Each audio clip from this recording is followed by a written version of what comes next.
Hi, I will be speaking about the citizen journalism in India.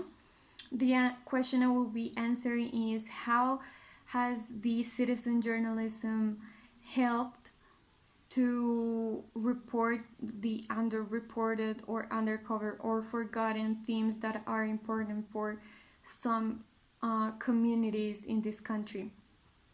We will be going through a few main points.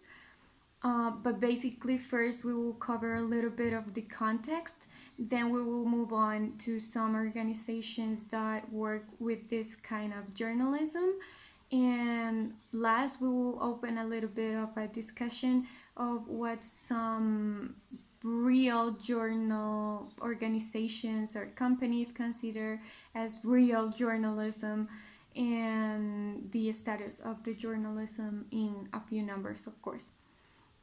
Well, to start, the press freedom is recognized in the Constitution of India. However, this has not stopped the issues that all of the countries have that can be threats, deaths, or even censorship to certain themes, as happened with the Al Jazeera case that has been a little bit controversial as they were covering a borderline story, but the government said that the information they were providing was not legitimate, so they had to bring it down. So yeah, cases still happen and are very debatable. um, well, the English language has spread along other things of our culture, like more Western culture, if we like to say so. But we need to keep in mind that 80% of the people that live in India live in villages.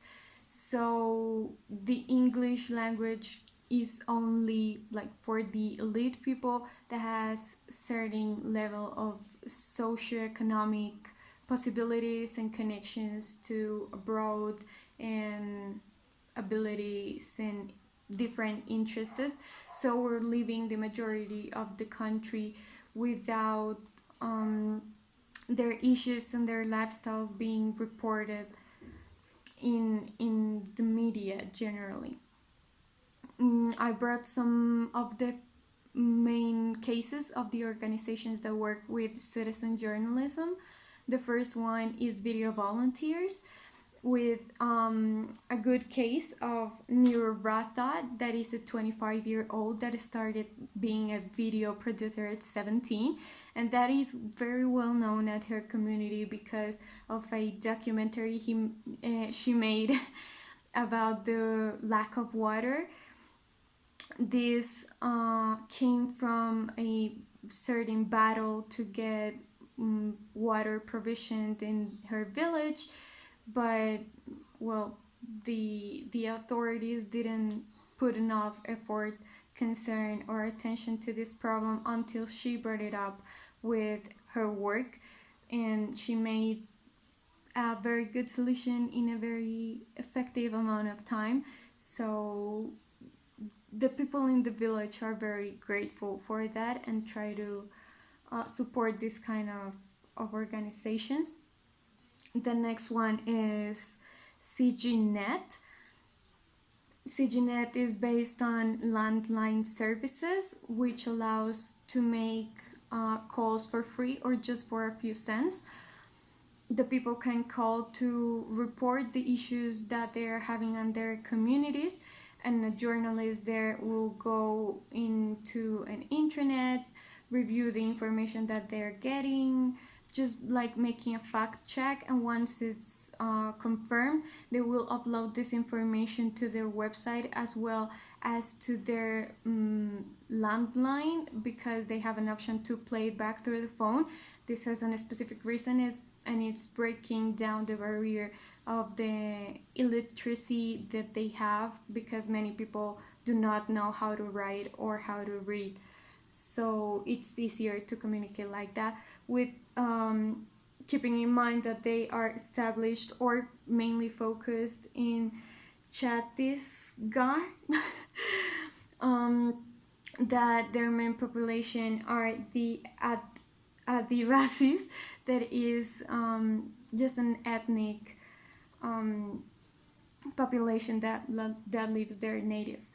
I have brought another few cases, the Gaon Connection in Kabar Laharia. There are some newspapers that are made with some focuses, some made just by women to report especially these issues, and some just like very cheap so people can get access to this information.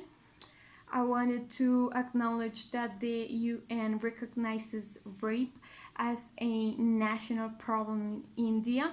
This has brought many issues as is very stigmatized, and only 1 in 3 cases gets to be reported and gets any punishment for saying it in a way. Well, this I just brought it up to introduce the Delhi gang rape. That was a rape that was made by this foreman to this woman, and the case was just terrible, and people was so pissed off by this and by the lack of information and attention that the media was giving to it, that they made something about it, and she was famous, and then the media put attention to it and got a solution for a real punishment for what this man did.